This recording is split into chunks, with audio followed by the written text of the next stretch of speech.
गेल्या अनेक दिवसांपासून तुम्ही माझ्या नेहमी यूट्यूब चॅनल आणि इन्स्टा आयडीवरती व्हिडिओ पाहत आलेला आहे. खरं तर मी आत्ता मोरगाव या ठिकाणी आलेलो आहे. गेलो होतो पानसरवाडीला साप निघालाय म्हणून पकडण्यासाठी. त्यांच्या इथं गेलो, साप पकडायचा प्रयत्न केला, साप काही दिसला नाही. मोरगाववाल्यांचा पण फोन आला होता, कारण पर बोललो पानसरवाडीला पहिल्यांदा जाऊया, घराच्या बाहेर साप आहे. आणि मोरगावमध्ये त्यांनी सांगितलंच होतं फोनवरती, तर तो साप कुठं बसलेला आहे, घरामध्ये गेलेला आहे, दरवाजा लावूनच कुणून बसलेले. म्हणजे मला ज्यावेळेस फोन लोक करतात आमचा साप आहे ना घराच्या बाहेर बसलेला आहे, कित्येकदा मी मस्करीवारी म्हणतो त्या सापाला घरामध्येच बोलवा ना, म्हणजे मला पकडायला खूप सोपं होतं. असंच काही साप मोरगाववाल्यांनी तसंच केलं, साप घरातून कड लावून बाहेर. मग चला आता आपण चंद्रकांतजी टेकवडे मोरगाव या ठिकाणी आहे ना, आपण साप पकडण्यासाठी आलेलो आहे. बघू विचारूया त्यांना मग साप त्यांच्या इथं कुठं निघाला. नमस्कार. कुणी बघितलेला आहे साप तुम्ही, म्हणजे कसा दिसला कशामुळे तुम्हाला? मग तुम्ही फक्त आतमध्ये जाताना बघितला, नंतर काय केलं? तुम्ही आतमध्ये गेलता का? का नाही गेला? म्हणजे साधे कधी साप पकडल्यावर कुणाला भीती नाही वाटत. चला आपण पहिला साप बघितलं का? आतमधनं कोण बघतंय पिंजऱ्यातून? आज जे पण आतमधनं बघते. पण आता आपल्याला तो साप गेलेला आहे ना, तो साप गेला ह्याच घरामध्ये. आता मी घरामध्ये जातोय, साप पकडतोय. तुम्हाला त्या व्हिडिओच्या माध्यमातून पाहायला भेटणार आहे. रात्रीचा नाग जो तुम्ही पाहताय, हो का तुम्हाला स्क्रीनवरती जो दिसतोय ना, हा रात्री नाग पकडला होता. सुप्यापासून साधारण 2-3 किलोमीटर अंतरावर असणाऱ्या खोपवाडी या ठिकाणी असणाऱ्या खरं तर उमेश चांदगुडे आणि सचिन नगरेंच्या घरी तो साप निघालेला. आता तो नाग सोडून आलोय काल रात्री. आज परत एकदा नागासाठी फोन आलेला आहे मोरगावमध्ये. घरामध्ये एवढं खरं तर इथं पाहिलं तर सगळी स्वच्छता आहे, चांगलं परिसर बघितलं तर स्वच्छता आहे. म्हणजे काही ठिकाणी आडगळ जरी असेल पण लगेच साप दिसतोय. म्हणजे मी व्हिडिओच्या माध्यमातून कायम अवेअरनेससाठी सांगत असतो की बाबा तुमचं परिसर असेल, तुमचं घर असेल, आजूबाजूचं भोवताल असेल, ते स्वच्छ ठेवत चला.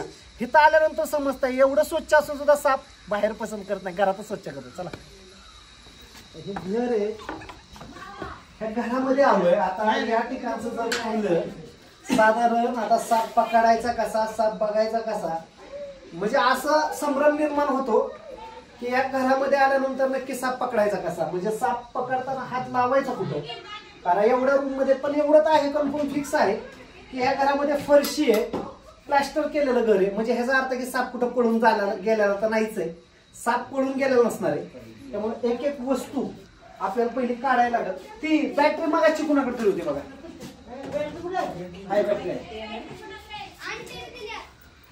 पहिल्यांदा एक एक वस्तू महत्वाच्या आपल्यासाठी चेक करतो.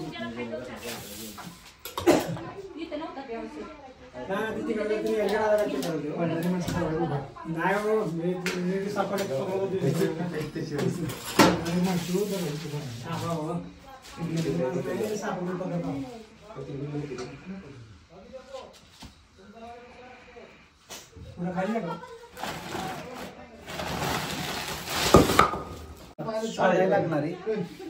आता काय करायचंय माहितीये का, घरामध्ये तर काय कोणा साप नाही दिसना, पण हे सगळं पसारा काढायला लागणार आपल्याला. हे पहिलं काढायला चालू करा एक एक. चला घ्या वरून एक एक या आतमध्ये 2-4 जण. मग आता खाल नाही तर हे निघणार नाही. असा साप एका कोपऱ्यात जरी कुठं बसलेला असेल, हे हलते का, हलते का, लाईट बंद करतात निघते. हे पण पाहिजे त्या थोडं साप असेल तर लगेच दिसून साप. तर आता पहिल्यांदा ते सगळं काढायला लागल्याशिवाय पर्याय दिसला पाहिजे. खाली दिसला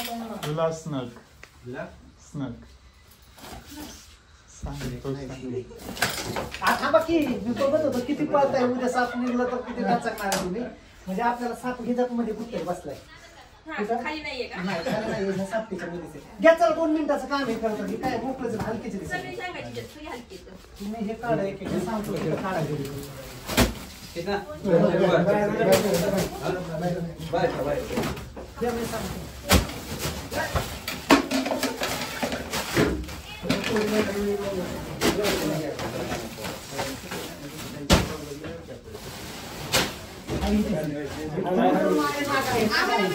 या जवळ तुम्हाला नाग दाखवतो बघा. मी ज्यावेळेस सांगतो ना एखाद्या घरामध्ये नाग निघलेला आहे, तर खरंच या ठिकाणी ना तुम्ही पाहू शकता हो का, हा इथं नाग बसलाय.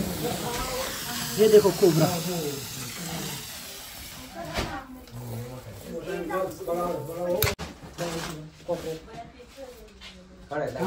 आहे ना वरती चालले कुठं वरती म्हणजे भिंतीवर चाललाय ना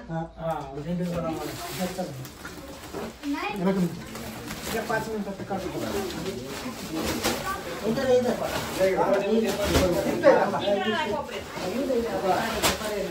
ठीक आहे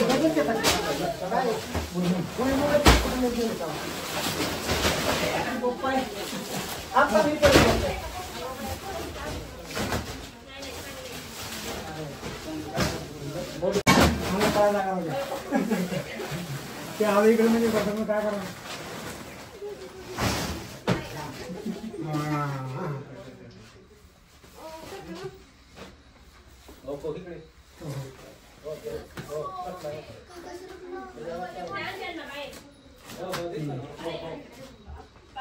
तर पाहिल्या मित्रांनो नागाला पकडलंय तुम्ही पळाला का चला आता त्याला आपण पहिल्यांदा बाहेर येऊ. या बाहेर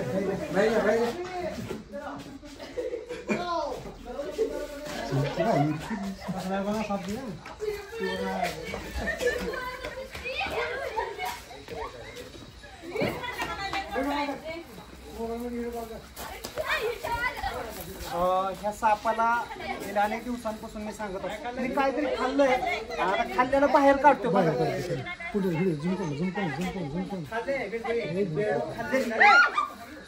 तर उंदीर नाही बेडूक आता ही घ्या एक या नागाला इंडियन स्पिक्टिकल कोब्रा सायंटिफिक नेम नाजा भारतीय नाग. या नागाचं विष न्यूरोटॉक्सिक आहे. माणसाला जर साधारण चावला तर 15 लोक एका टायमाला मारेल एवढं साधारण त्याचं विष झालं असतं. आता या पकडलेल्या नागाला निसर्गाच्या सान्निध्यात सोडतोय पण बघा ना एवढा साप घरामध्ये येतोय. त्याच ठिकाणी जर पाहिलं तर पिठाची गिरणी पण आहे आणि कुटुंबातील लोक गेले असते नकळत दरवाजामध्ये बसला असता पाय पडला असता. ह्या गोष्टी काही घडल्या नाहीयेत. आता ह्या साप पकडलेला सापाला आहे ना निसर्गाच्या सान्निध्यामध्ये सोडतोय. कालचा साप जर तुम्ही पाहिला होता तर त्याच्या बॅक साईडला फूड मार्क होता आणि आजच्या नागाला पाहिलं तर बॅक साईडला आहे ना जे की त्याला आपण मोडी लिपीतला 10चा अंक म्हणतो किंवा त्याला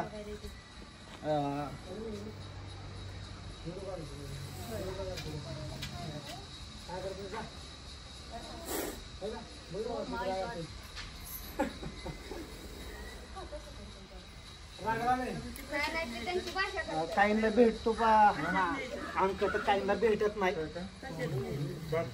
सापाच्या पशी मी मोठ्याने जरी बोललो तर तो साप मला लगेचच चावा येईल असं काही नाहीये. दूध काकर झुपकार दुधाचे हिरवं कुंकू जाने दुश्मन न घेणार नाक हिरवं कुंकू तुम्ही आम्ही पाहिले पिक्चर आणि त्यातल्या श्रीदेवीने तुमच्या मनामध्ये केलं जातं म्हणजे असं होतं. त्यामुळे असा कुठलाही साप तुम्हाला बदला घ्यायला तर काही येणार नाहीये. पकडलेला सापाला तर मी बरणीमध्ये भरून सोडायला चाललोय. खरं तर आज सोमवार आहे आणि सोमवारच्या दिवशी साप निघाला असं काहीतरी आता कोणतरी म्हणत होतं आणि कोणाला दर्शन घ्यायचं त्यांनी घ्या असं ते म्हणत होता पण असं काही नाहीये. आपण देव मानतच आलेलो आहे पहिल्यापासून सापांना. पकडलेल्या सापाला आपण या बरणीमध्ये भरून निसर्गाच्या सानिध्यामध्ये सोडतोय. तो पण काहीतरी कुणाकडे ना तुम्हीच लावा की नाहीये. पकडलेला साप आपण बरणीमध्ये भरलाय. नक्कीच व्हिडिओ कसा वाटला कमेंट बॉक्समध्ये कमेंट्स करा, लाईक करा, व्हिडिओ जास्तीत जास्त शेअर करा. भेटूया नेक्स्ट व्हिडिओमध्ये असंच आपल्या यूट्यूब चॅनलला. लवकर 1 लाख सबस्क्राईब पूर्ण करायचे. जवळपास 30,000 सबस्क्रायबर पूर्ण होत आलेले आणि तुमच्या सगळ्यांचं प्रेम असेल तर अशा सापा देखील आपल्याला व्हिडिओच्या माध्यमातून पाहायला भेटेल. चलो हर हर महादेव. नेक्स्ट व्हिडिओ तर आपण जो नाग पकडलेला त्या नागाला पकडलेला आपण निसर्गाच्या सान्निध्यात आता सोडूया.